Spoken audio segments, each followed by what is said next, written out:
My mom's voice cut through the chaos. "Sweetheart, calm down. Don't be selfish. You don't need this whole house to yourself." And just like that, years of saving, years of sacrifice were dismissed with a smile. Movers. I didn't hire hauled boxes with my sister's name scrawled across them while my dad barked orders from upstairs like he owned the deed. For one terrifying second, I wondered if maybe I was the problem, too stubborn, too protective. Maybe you're already thinking the same, that I'm selfish, cold. But hear me out. I love my family. I always have. And if you stay until the end, you'll see why I had no choice. My name is Savannah Cole. I'm 30 years old, and this house, the one they tried to invade, wasn't a gift. It wasn't handed down in a will or bought with anyone else's money. I earned it. Every late night at the office, every skipped vacation, every extra freelance gig I took on it, all went into the down payment for the place I dreamed about. A home by the lake. My safe place. My proof that I wasn't just the forgotten daughter, the one they always overlooked in favor of my sister. Growing up, it was always her. She was the golden child, the miracle, the one who could do no wrong. If she brought home a B on her report card, my parents clapped like she'd solved world hunger. If I brought home an A, they barely looked up. Birthdays hers meant balloons and sheet cakes and family packed into the living room. Mine. Mine, God will celebrate later, that never came.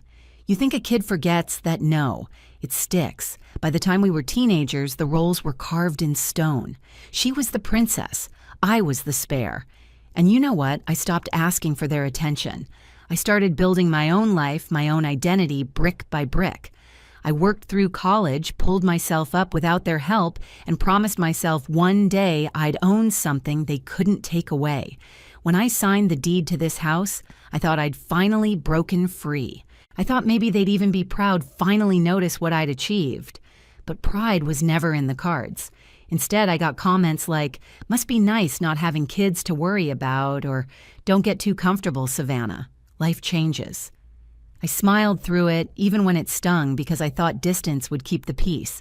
I kept the peace for years. Phone calls on holidays, polite visits, a spare key left with them for emergencies. I thought boundaries were clear. I thought wrong.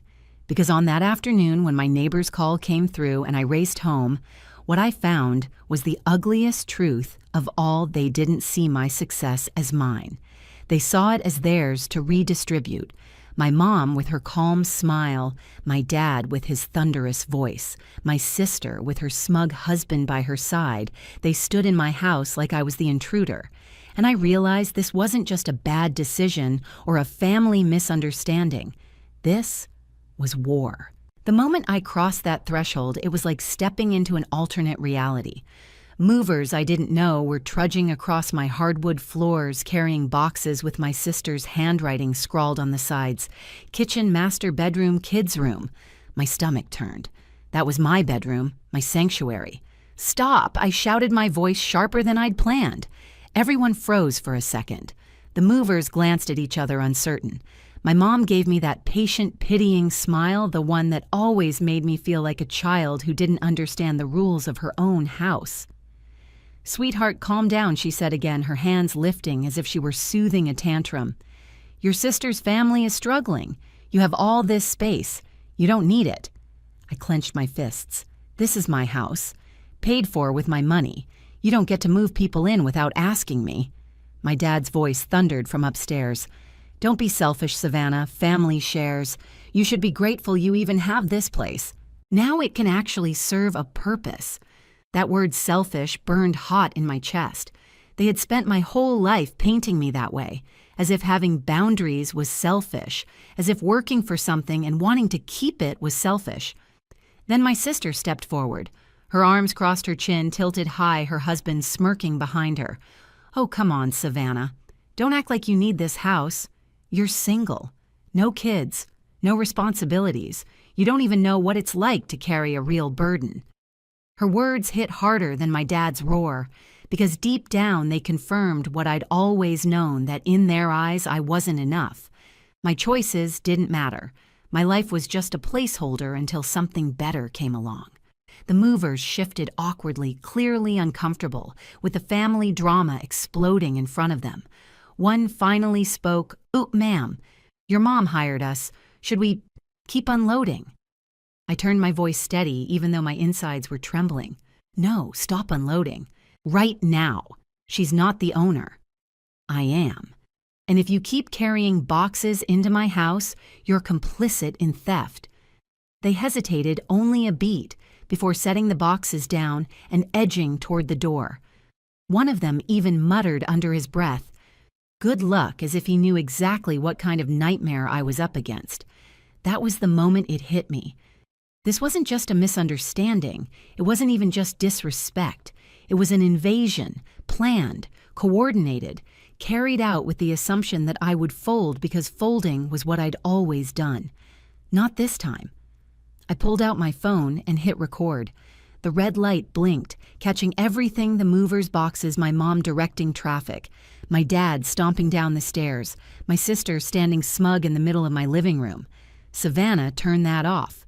Mom snapped her mask, slipping for just a second. "This is family business." "No," I said, my voice cold. "This is legal business now." My sister lunged forward, trying to grab my phone. "Delete that. You're not going to make us look bad." I stepped back, lifting the phone higher. "You don't need me to make you look bad. You're doing a great job on your own." For once, she didn't have a comeback. My dad's face turned red, his voice booming. "You will not drag this family's name through the mud over a misunderstanding." I laughed, bitter and sharp. "A misunderstanding. You broke into my house, you hired movers, you tried to shove me out of my own life. Tell me, Dad, what part of that is a misunderstanding?" The room went silent. Only the sound of my heart hammering filled my ears. And that was the turning point. The moment they realized the old Savannah, the one who stayed quiet, who let them rewrite the rules, was gone. I locked eyes with each of them and knew I wasn't going to fold this time. Not ever again. They thought I was bluffing. My dad puffed out his chest like his authority could erase my name off the deed. My mom tried soft diplomacy, lowering her voice, tilting her head using the same tone she once used to trick me into apologizing when I hadn't done anything wrong. My sister crossed her arms and whispered to her husband like I couldn't hear her, "She won't do it. She's too scared." But fear wasn't running the show anymore. I walked straight to the front door, shut it, and slid the deadbolt with a sharp click. The sound echoed in the room like a warning shot. My sister flinched, my dad's jaw clenched. "You're not welcome here," I said flatly. "Not anymore." For a moment, no one moved. They were waiting for me to crack the way I always did, waiting for the apology, for the nervous laugh, for me to backpedal. But I didn't. I stood in the doorway with my phone still recording, the red light blinking like a witness. Mom gasped, her voice sharp now. "Savannah, don't say things you can't take back. We're your parents." I held up my phone, scrolling back to the video I just captured, the movers, the boxes, the chaos. "This goes to my lawyer tonight. And if you ever step foot in here without my permission again, the police will see it too." My dad stepped forward, his face dark with fury. "You wouldn't dare call the police on your own family." I stared him down. "Try me." That was when the bravado started to crack. My sister's husband muttered something about leaving, tugging at her sleeve, but she shook him off.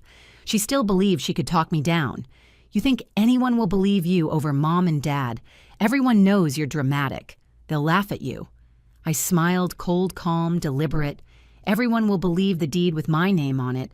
Everyone will believe the video footage. Everyone will believe the texts and emails where you already admitted you're moving in." Silence. Thick, heavy, suffocating silence. They picked up their boxes in angry, jerky motions, muttering curses under their breath. I didn't move until the last one stepped outside. Then I slammed the door and locked it again. This time, the click didn't sound like a warning. It sounded like victory. But victory alone wasn't enough. I knew them. I knew they'd twist the story, paint me as cold, ungrateful, a monster who turned on her own blood. I couldn't let them control the narrative, so I took a photo. Just one. The front door. boxes stacked outside with my sister's name in big black marker. I posted it online with 5 words: when family forgets boundaries. The response was instant. Friends, coworkers, old classmates I hadn't spoken to in years. DMs poured in. Sympathy, outrage, stories of their own families crossing lines. For once, I wasn't the one standing alone in the dark. By nightfall, my phone was buzzing nonstop. My mom, my dad, my sister. 100 missed calls. The same people who told me I didn't matter were suddenly desperate for me to take the post down. And that's when I knew the counterattack had already begun. By Friday night, the silence was over. My phone buzzed so hard it nearly slid off the kitchen counter. Text after text, call after call. Desperate voicemails I didn't bother answering. For years, I was the one waiting by the phone, wondering why my birthday went forgotten, why my accomplishments never mattered. Now it was their turn to wait, their turn to beg. At 8:14 p.m., my mother's voice cracked through a voicemail. "Savannah, please. Take it down. We'll talk. We'll make it right." A minute later, my dad's voice boomed. "Enough is enough. You've proved your point. Stop this before it ruins us." My sister's message came last sharp and entitled, "Delete it, Savannah. You don't know what you're doing." But I did. For the first time in my life, I knew exactly what I was doing. Saturday morning pounding rattled my front gate. I pulled up the camera feed on my phone and saw them, my parents, my sister, her husband, all standing there, like exiles outside the gates of a kingdom they thought they owned. My mom's mascara was smeared, her pearls missing her face, pale. "Savannah, please," she shouted, her voice cracking. "We can talk this out. Don't do this to us." My dad's tone wasn't booming this time. It was smaller, almost pleading. "Maddie, you've made your point. Enough. You don't understand what people are saying about us. You're tearing the family apart." I almost laughed. Tearing the family apart. They'd been tearing me apart for years, cutting me down, dismissing me, replacing me, while pretending it was love. Then my sister stepped forward, her eyes red, her fists clenched. "Delete the post. Let us move in, or I swear you'll regret this." I leaned close to the microphone on my intercom, my voice steady, razor sharp. "Regret you pawned my trust for years. You tried to steal my home. You humiliated me every chance you got. And now because the world finally sees it, I should regret you." Her lips trembled. Her husband pulled at her arm, but she stood frozen. I tapped my screen and triggered the alarm. A shrill siren blared across the quiet neighborhood, sending them scrambling back toward their car. Neighbors peeked through curtains. Dogs barked. My family, once so proud, so polished, so untouchable, looked like nothing more than intruders fleeing a crime scene. But the humiliation wasn't just outside my gate. It was everywhere. By Monday morning, my post had been shared thousands of times. My coworkers stopped by my desk whispering, "Is it true my sister's boss confronted her about the scandal?" My mom's charity group cut her off completely. No more luncheons, no more glossy photos in society columns. Dad's golf buddies suddenly stopped returning his calls. The golden image they had polished for decades shattered with one crack. And the best part, I didn't have to scream, didn't have to fight in their language. All I had to do was hold up a mirror. Their actions were enough to ruin them. Of course they didn't give up. The second wave came with guilt trips and theatrics. One night, my dad's message said, "We're your parents. We raised you. Don't you owe us loyalty, loyalty. The same loyalty that was never returned to me. The same loyalty they only invoked when it meant me losing something." My mom's voice softened in another voicemail. "Family sacrifices Savannah. That's what love is. Funny how sacrifice only ever seemed to flow one way, mine and my sister. She tried a different tactic. You're ruining our lives over nothing. You'll end up alone, Savannah, completely alone. Maybe once that would have terrified me. But standing in my living room staring at the lake glimmering through the windows, I didn't feel alone. I felt free. Still, I wasn't naive. I knew shame could turn to anger fast and anger could get ugly, so I gathered more evidence. I sent everything to my lawyer, the video, the photo of the mover's contract. I'd snapped even the voicemails. He emailed me back, "This is airtight. You're protected." The next confrontation came face to face. I was returning from the grocery store when I saw them parked across the street in their car like stalkers. As I loaded bags into my trunk, my mom got out waving her hands. "Savannah, please, just 5 minutes." I stood straight, my keys dangling from my hand like a weapon. "You don't get 5 minutes. Not after this." Dad climbed out next, his voice low defeated. "You can't destroy us over pride. Think of your sister's children. Where will they go?" My throat tightened. For a second, the old guilt flickered because I did love those kids. They were innocent. But then I remembered it wasn't about them. It was about the people who used them as pawns. I shut the trunk, my voice flat. "They'll go wherever you provide for them. That's not my responsibility." My sister shoved her door open, her face twisted with rage. "You heartless witch, you'll regret this. You'll regret ever crossing me." I met her glare, calm as stone. "I already regret giving you a chance to walk in that door. That won't happen again." She froze, then slammed her door so hard the car rattled. They drove off, tires screeching. Neighbors came out to stare. I didn't flinch. I wanted witnesses. By the end of the week, the balance had shifted completely. The calls slowed. The threats faded into silence. They weren't just losing me, they were losing everyone else, too. And for the first time, I realized something revenge didn't always come with fire and fury. Sometimes it came with ice-cold patience. It came with standing your ground, refusing to fold and letting people destroy themselves with their own hands. And that was exactly what I did. By the following Monday, the storm had broken. My post was still pinned at the top of my profile, gathering comments, shares, and quiet nods of solidarity from strangers who had lived through their own betrayals. Meanwhile, my family's perfect facade was gone. Mom's charity friends stopped returning her calls. Dad's once commanding presence at the golf course had turned into whispers behind his back.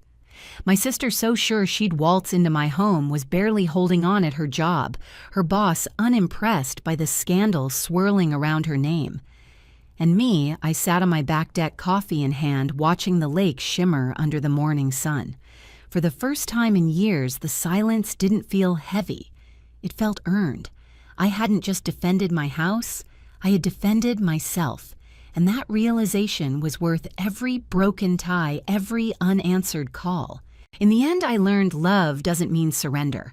Family should never be an excuse to bulldoze someone's boundaries. For years, I let myself be the forgotten one, the doormat, the easy target. But the moment I drew the line, everything changed. My house isn't just mine, it's proof that I matter, proof that their control is over.